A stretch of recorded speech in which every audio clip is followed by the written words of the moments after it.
اعوذ باللہ من الشیطان الرجیم، بسم اللہ الرحمن الرحیم، صلاۃ و سلام علیک سیدی یا رسول اللہ وآلہ الطاہرین۔ یہ جو گنبد آپ کو نظر آ رہی ہے یہ مسلمانوں کے 8ویں امام امام علی رضا علیہ السلام کی گنبد ہے۔ یہ ان کا روضہ ہے جو کہ مشہد ایران میں واقع ہے۔ اس جگہ کو طوس بھی کہا جاتا ہے، اسی لیے امام رضا علیہ السلام کی زیارت میں ایک جملہ یہ کہہ کر بھی سلام کیا جاتا ہے کہ السلام علیکہ یا ایھا المدفون بارض طوس، یعنی کہ سلام ہو اس پر جو طوس میں دفن ہوا ہے۔ امام رضا علیہ السلام کی زیارت کے بے شمار فضائل ہیں، بے شمار مناقب ہیں۔ رسول اللہ صلی اللہ علیہ وسلم نے ارشاد فرمایا کہ جس نے طوس میں میرے بیٹے کی زیارت کی اس پر جنت واجب ہے۔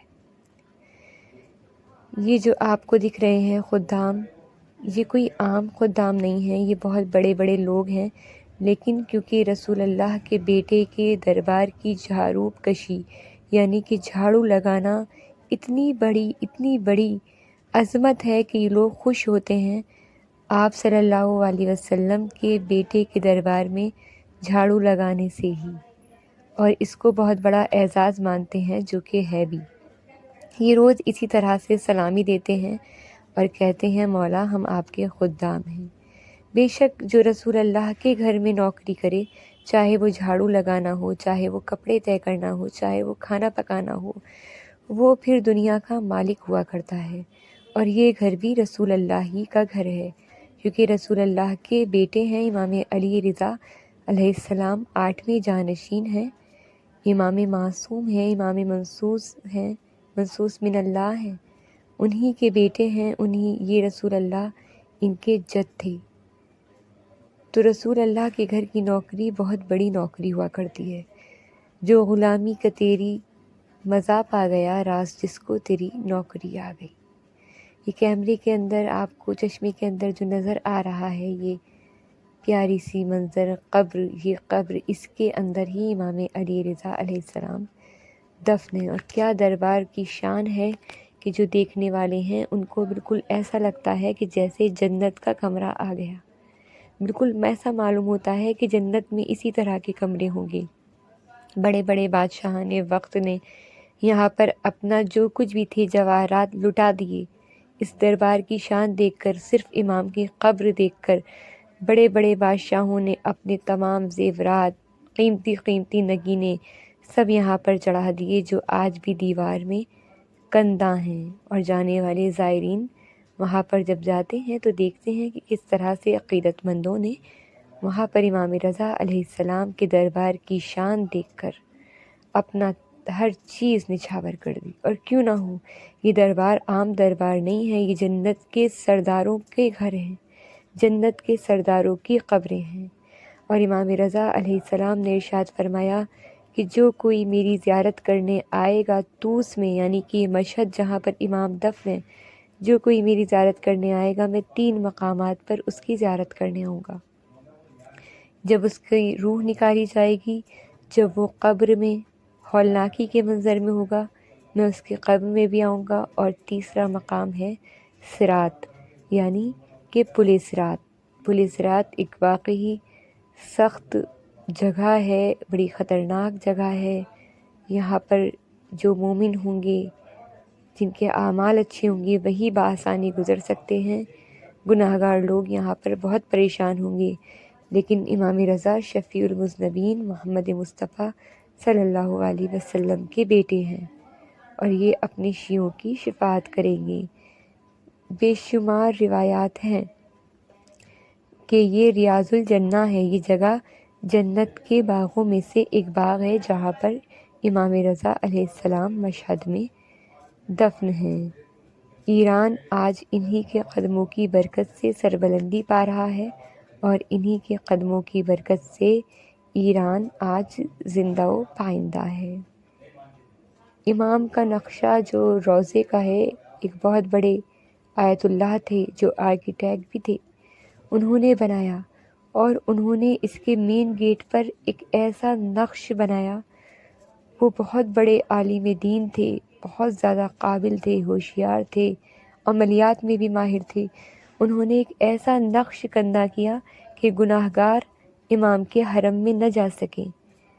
جب انہوں نے یہ نقش کندہ کیا اور وہ سو گئے تو خواب میں دیکھا کہ 8ویں امام امام علی رضا یعنی کہ جن کی قبر کی آپ یہ زیارت کر رہے ہیں، خواب میں آئے اور کہا کہ اے شخص، وہ وہاں سے جو تو نے نقش بنایا ہے جس کا مقصد یہ ہے کہ کوئی گناہگار میری قبر تک نہ آ سکے، اسے ہٹا دے، اس لیے کہ اگر گناہگار ہمارے حرموں میں نہ آئیں گے، اگر گناہگار ہماری قبروں پر نہ آئیں گے تو کہاں جائیں گے؟ اگر ہم ہی ان کی شفاعت نہ کریں گے تو کون کرے گا؟ اسی لیے مجھے وہ آیت یاد آ گئی جو رسول کے وسیلے کے لیے اکثر پیش کی جاتی ہے۔ کون سی آیت؟ وہی آیت کہ جب اللہ نے فرمایا کہ اے رسول، اگر یہ آپ کی قبر پر آتے اور آپ ان کے لیے طلب مغفرت کرتے تو اللہ کو بھی یہ نہایت غفور الرحیم پاتے۔ یعنی کہ وہ آیت یہ کہنا چاہ رہی ہے کہ جب تم گناہ کرو تو رسول کے جاؤ کا، یعنی کہ رسول کے قبر کے پاس جاؤ، رسول کے پاس جاؤ۔ اب تو رسول نہیں ہے تو ان کی قبر کے پاس جاؤ اور رسول کے پاس جاؤ۔ اگر رسول اللہ بھی تمہاری مغفرت چاہیں گے تو بے شک تم اللہ کو بہت زیادہ مہربان اور غفور الرحیم پاؤ گے۔ اور یہ قبر کس کی ہے؟ یہ ہے رسول نے جسے کہا بضعت، یعنی میرا ٹکڑا ہے۔ یہ سامعین معمولی بات نہیں ہے، یہ زیارت رسول اللہ کی قبر کی زیارت کے برابر ہے، کیونکہ یا تو بی بی فاطمہ کے لیے کہا فاطمہ بضعت منی، فاطمہ میرا ٹکڑا ہے، یا امام رضا کے لیے کہا کہ میرا ٹکڑا تو اس میں دفن ہوگا، جو اس کی زیارت کرے گا گویا اس نے میری زیارت کی، اس پر جنت واجب ہے۔ اسی لیے جب ہم امام کے حرم میں تھے تو میں اسی آیت کا ترجمہ پڑھتی تھی۔ آیت مجھے یاد نہیں ہے لیکن میں ترجمہ یہی پڑھتی تھی کہ اے پروردگار، تو نے وعدہ کیا ہے کہ تیرے رسول کے پاس اگر کوئی جائے گا، جاؤ کا لفظ استعمال ہوا ہے، یعنی کہ جاؤ، رسول کے پاس جاؤ، رسول اللہ بھی اگر مغفرت چاہیں گے تمہاری تو اللہ تمہاری مغفرت کر دے گا، تم اللہ کو بہت زیادہ غفور الرحیم پاؤ گے۔ ہم یہی کہتے تھے کہ یا اللہ، ہم تیرے رسول کی قبر پر تو نہیں ہیں لیکن ہم ان کی قبر پر ہیں کہ جن کے لیے خود رسول نے کہا کہ یہ میرا ٹکڑا ہے۔ اولنا محمد، اوسطنا محمد، آخرنا محمد، وکلنا محمد۔ ہمارا اول بھی محمد ہے، ہمارا اوسط بھی محمد ہے، ہمارا آخر بھی محمد ہے، اور ہم کل کے کل محمد ہیں۔ اور بے شک امام علی رضا علیہ السلام تو بالکل ہو بہو تصویر محمد ہیں، اس لیے کہ ایک شخص نے خواب میں دیکھا کہ رسول اللہ صلی اللہ علیہ وسلم اسے کچھ کھجوریں دے رہے ہیں۔ جب اس نے خواب میں وہ کھجوریں گنی تو وہ کھجوریں 18 کھجوریں تھیں۔ جب اس کی صبح کو آنکھ کھلی تو اس نے یہ مراد لی کہ ہو سکتا ہے اب میں 18 دن زندہ رہوں، یا ہو سکتا ہے اب میں 18 مہینے زندہ رہوں، یا ہو سکتا ہے اب میں 18 گھنٹے زندہ رہوں۔ کچھ دن کے بعد اسے پتہ چلا کہ 8ویں امام امام علی رضا علیہ السلام اس کے شہر میں آ رہے ہیں۔ رسول اللہ صلی اللہ علیہ وسلم کے بیٹے کی زیارت کے اشتیاق میں یہ شخص بھی وہاں جاتا ہے۔ کیا دیکھتا ہے کہ بالکل اسی طرح جس طرح خواب میں آپ صلی اللہ علیہ وسلم کو بیٹھے ہوئے دیکھا تھا، بالکل اسی طرح سے آپ کے یہ بیٹے، آپ کا یہ جگر گوشہ، آپ کا صلی اللہ علیہ وسلم کا یہ 8واں جانشین، 8واں جگر گوشہ بیٹھا ہوا ہے، بالکل اسی طرح سے جس طرح سے خواب میں رسول اللہ صلی اللہ علیہ وسلم نے اسے مٹھی میں کھجوریں دی تھیں، بالکل اسی طرح سے امام علی رضا علیہ السلام نے اسے اصلیت میں کھجوریں دیں۔ یہ شخص مسکرانے لگا، سمجھ گیا کہ خواب کی تعبیر پوری ہو گئی۔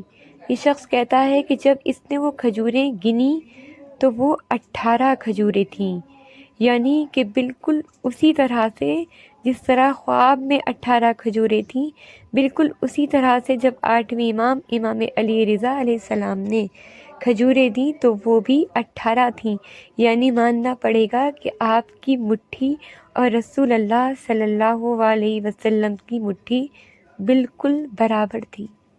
اور ہو بہو آپ تصویر محمد تھے، کیوں نہ ہو اللہ نے بالکل ایک ہی پیکر میں ڈالا ہے۔ یوں تو رسول اللہ صلی اللہ علیہ وسلم کا سایہ نہیں تھا، لیکن یہ جو 12 امام ہیں یہ ہو بہو تصویر محمد ہیں۔ اسی لیے یہ حدیث بہت ہی مشہور و معروف ہے کہ اولنا محمد، اوسطنا محمد، آخرنا محمد و کلنا محمد۔ اسی لیے جب درود پڑھی جاتی ہے تو آپ کے ساتھ آپ کی آل کو بھی شامل کیا جاتا ہے۔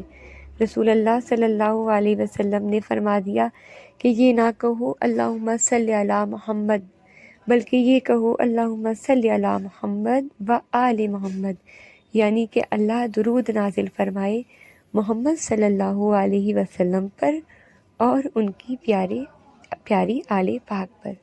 اور امام رضا علیہ السلام نقل فرماتے ہیں اپنے جد رسول اللہ صلی اللہ علیہ وسلم سے کہ جو شخص یہ اطمینان کر چکا ہو، اس کے دل میں یہ تکلیف رہتی ہو کہ اب وہ بخشا نہیں جائے گا، اس نے اتنے گناہ کیے ہیں کہ اب وہ نہیں بخشا جائے گا، تو اس پر لازم ہے کہ وہ ہم اہل بیت محمد پر اس طرح سے درود و سلام کرے گا تو اللہ اسے اس طرح سے گناہوں سے پاک کر دے گا جیسے وہ ابھی شکم مادر سے پیدا ہوا ہو۔ سامعین، میں آپ کے لیے وہ درود بتاتی چلوں۔ یہ قول بھی امام رضا علیہ السلام کا ہے جن کی آپ زیارت کر رہے ہیں، اور ہم سب بھی یقیناً اتنے ہی گناہ گار ہیں کہ ہماری بخشش نہ ہو، لیکن رسول اللہ کے بیٹے کا وعدہ ہے جو کہ پورا ہو کر رہے گا۔